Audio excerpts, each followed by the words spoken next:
नमस्कार पेरेंट्स आज के वीडियो में I want to emphasise on the need for sensory integration in kids with autism. मैं basically आपको ये बताना चाहती हूँ कि एक ऑटिज्म के बच्चे में सबसे ज़रूरी है एक अच्छा सेंसरी फीड देना। नो, हर बच्चे में कोई ना कोई स्टिमिंग बिहेवियर होता है। ऑटिज्म में अलग अलग तरह के स्टिम्स होते हैं। स्टिम्स मतलब जो रेपिटेटिवली बच्चा करता है, जिसमें वो बार बार एंगेज होता है अपने आप को रिलैक्स करने के लिए, जैसे जंपिंग करना, आगे पीछे एक ही पाथ पे बार बार एक दीवार से दूसरी दीवार चलना, टो वॉकिंग करना, हाथों जब खुश हैं एक्साइटेड हैं हाथों को फ्लैप करना, मुंह से आवाजें निकालना, बिना कारण हंसना, बिना कारण चिल्लाना, रोना, कभी कभी चीजों को मुंह में डालना। तो विजुअली इनपुट लेना, पंखे देखना, आंख हाथों से खेलना, चीजों को बहुत पास ला ला के उनको विजुअलाइज करना। सो हर बच्चे में किसी तरह का स्टिम होता है जिससे बच्चा खुद को रेगुलेट करता है। कुछ बच्चों में स्टिमिंग नहीं होती, लेकिन वो खोए हुए रहते हैं, लॉस्ट रहते हैं, अपने में ही कुछ कर रहे होते हैं। उन्हें आवाज लगाए या उन्हें बुलाएं तो वो तुरंत रिस्पॉन्ड नहीं करते। 3 4 5 बार आप बोलेंगे तो वो करेंगे। और ऑटिज्म में सबसे जो परेशान करने वाले जो सिम्टम्स होते हैं वो स्टिमिंग ही होते हैं, क्योंकि हम बच्चे को सिखा रहे हैं पर बच्चा स्टिम कर रहा है, अपनी सीकिंग कंप्लीट कर रहा है ना। इसलिए सबसे जरूरी है एक अच्छा सेंसरी वर्कअप देना। जैसे बच्चे को खाना खिलाना जरूरी होता है ना, बच्चा खाएगा नहीं, पिएगा नहीं, सुसु पॉटी नहीं करेगा तो चिड़चिड़ करेगा, है ना। वैसे ही हमारे ऑटिज्म के बच्चों के लिए अगर उनको एक अच्छा सेंसरी डाइट नहीं मिलेगा तो वो आप आगे नहीं बढ़ पाओगे। तो उस बच्चे के लिए you have to understand parents कि कोई भी स्टिम जो होता है वो बच्चे को एक रेगुलेशन देता है, एक आराम देता है। बहुत आसान शब्दों में उन्हें बहुत आराम देता है। उनकी जो सेंसरी एंजाइटीज हैं, सोशल एंजाइटीज हैं, उससे उन्हें रिलीफ देता है, आराम देता है। तो कोई भी चीज जो हमें आराम दे रही है उसको हम ऐसे तो नहीं छोड़ देंगे ना, कोई भी नहीं छोड़ेगा। आप अगर मुझे कोई चीज आराम दे रही है, अगर वो मेरी सेहत के लिए ठीक नहीं है लेकिन आराम दे रही है, तो मैं बार बार उसमें एंगेज करूंगी। तो वो तो छोटा सा बच्चा है। सो सिर्फ रोकने से या डांटने से वो बच्चा नहीं रुकेगा।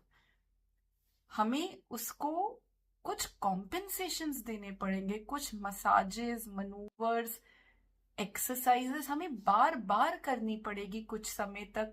6 महीने से साल भर तक लगातार हम पीछे बच्चे के साथ साथ करते जाएंगे, तब धीरे धीरे करके उनकी जो स्टिमिंग है वो रिड्यूस हो जाती है।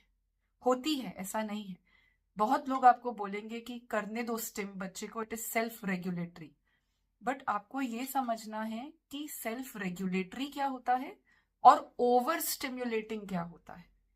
ठीक है, अगर आप बच्चे को एंगेज नहीं करेंगे और स्टिम करते करने देंगे तो वो बढ़ता चला जाएगा, क्योंकि बच्चा करते करते स्टिम्युलेट होते जा रहा है और नीड बढ़ती जा रही है और स्टिम्युलेट हो रहा है। एक विशियस साइकिल के जैसे वो चीज चलती जाएगी। सो एक there is a group of people who से कि सेंसरी कुछ नहीं होता, बट पेरेंट्स यू नो कि वो बच्चे का जो स्टिमिंग है, जो बच्चे के सेंसरी इश्यूज हैं, वो उसकी दिनचर्या को, उसकी लर्निंग को, उसके आगे बढ़ने को कितना अफेक्ट कर रहे हैं। राइट, सो होता है। It is very important to work on their sensory needs, their स्टिमिंग्स।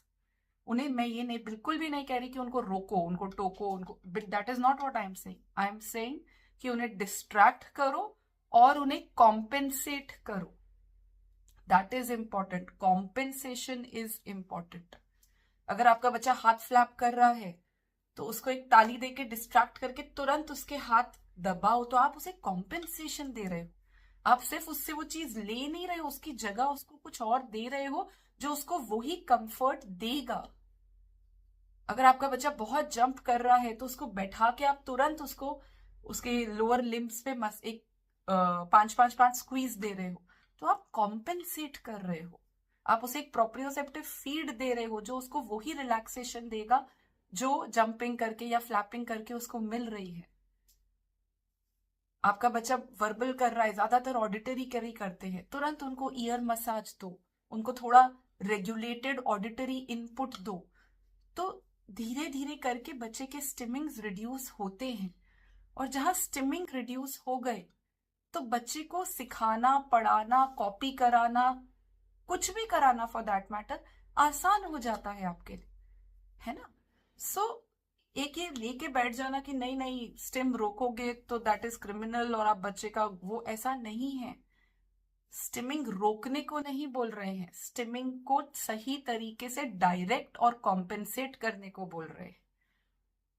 जितना जरूरी है उतना करेंगे, उससे ज्यादा अगर बच्चा एंगेज कर रहा है तो वो ओवर स्टिम्युलेट हो रहा है। बच्चे हैं जो घंटों घंटों झूले पे झूलते रहेंगे, आप उन्हें रोकोगे नहीं तो वो 24 घंटा झूलते रहेंगे, आप उन्हें रोकोगे नहीं तो वो जिम बॉल पे बाउंस करते ही चले जाएंगे, आप रोकोगे नहीं तो अपने मुंह से उंगली नहीं निकालेंगे। So they are getting over stimulated, वो मुंह में उंगली डाल के बैठे हैं, अगर आप उनको तुरंत मुंह से उंगली निकाल के थोड़ा सा स्क्वीज, थोड़ा सा मसाज देके उनको डायरेक्ट नहीं करोगे तो वो पूरा दिन आप बोलोगे वो मुंह में उंगली या थंब सकिंग या माउथ फिंगर सकिंग चलती चली जाएगी। So this is important parents that you understand कि किस तरीके से काम करना है, राइट। काम कैसे करना है वो भी मैं आपको समझाती हूँ। जैसे जंपिंग कर रहा है तो एक सेट ऑफ एक्सरसाइजेज होती हैं जो हम कराते हैं, माउथिंग कर रहा है तो ओरल मसाज कराते हैं। अब वो एक्सरसाइजेज हो गई, टो वॉकिंग कर रहा है तो हर की अपनी अपनी vestibular input, pressure input, proprioceptive, oral, visual, सबके अपने अपने सेट ऑफ एक्सरसाइजेज होते हैं। उस पर मल्टीपल वीडियोज मैंने बनाए हैं, मैं लिंक भी आपके साथ डिस्क्रिप्शन बॉक्स में शेयर करूंगी। तो वो एक्सरसाइजेज हम दिन में 1 बार 2 बार करा देंगे, पर हम पूरा टाइम तो बच्चे के पीछे पड़ के एक्सरसाइज नहीं करा सकते ना। और बच्चा जब खाली होगा, जब स्ट्रेस में होगा, जब बोर होगा, वो स्टिम करेगा। तब हम क्या करें, तो हमारे पास कुछ कुछ सेकंड्स के कॉम्पेंसेशन होने चाहिए। जो हम देख रहे हैं कि अच्छा मेरा बच्चा हाथ फ्लैप कर रहा है, फटाफट उसके दबा दिया। चीजें मुंह में बहुत डाल रहा है या चाट रहा है, उसको तुरंत 10 काउंट्स दे दिया। विजुअल इनपुट बहुत ले रहा है, उसको फटाफट स्लो फास्ट करा दिया। सो कॉम्पेंसेशंस आर वेरी इंपॉर्टेंट। कॉम्पेंसेशंस जो हम बार बार दे सके, एक सोशल एनवायरनमेंट में भी दे सके, कहीं भी हम पब्लिक ट्रांसपोर्ट में बैठे हैं, किसी के घर में बैठे हैं, हम तुरंत उसको, उसकी सीकिंग को थोड़ी देर के लिए फुलफिल कर सके, ऐसे कुछ कुछ सेकंड के कॉम्पेंसेशंस हमें पता होने चाहिए, घर में सबको पता होने चाहिए, ताकि जो भी अवेलेबल है, जो भी बच्चे के साथ बैठा है, वो तुरंत वो कॉम्पेंसेशन दे दे। तब जाके धीरे धीरे धीरे करके ये स्टिमिंग रिड्यूस होती है, बच्चे का अटेंशन, बच्चे का फोकस इंप्रूव होता है, वो अपने एनवायरनमेंट से कनेक्ट करने लगता है और फिर लर्निंग आसान होती है, right parents. So exercises for various forms of stimming और compensations for various forms of stimming, दोनों के लिंक मैं आपके साथ शेयर कर रही हूँ। देखिए उन्हें, समझिए और उस हिसाब से बच्चे के साथ काम कीजिए। अगर आपके बच्चे का स्टिमिंग मिनिमाइज हो गया, आप देखिए उनकी लर्निंग कितनी फटाफट आगे बढ़ती है, right. So take the ball in your court, अपने आप अपने बच्चे के ऊपर काम कीजिए, अपने हाथ Jagannath, apply this, right. And देखिए कितना सेंसरी कंटेन हो गया बच्चे का, इंप्रूव हो गया, स्टिम्स रिड्यूस हो गए, तो कितना आसान हो जाता है बच्चों के साथ काम करना, राइट। सो आप देखिए, डिस्क्रिप्शन बॉक्स में जाइए, लिंक्स आप ओपन करके देखिए, अपने बच्चे पे अप्लाई कीजिए, अपना फीडबैक हमको भेजिए। Please share the video, like it, subscribe to our channel and let the Shakti spread. Vijay Bhava, Tatha Astu, Namaskar.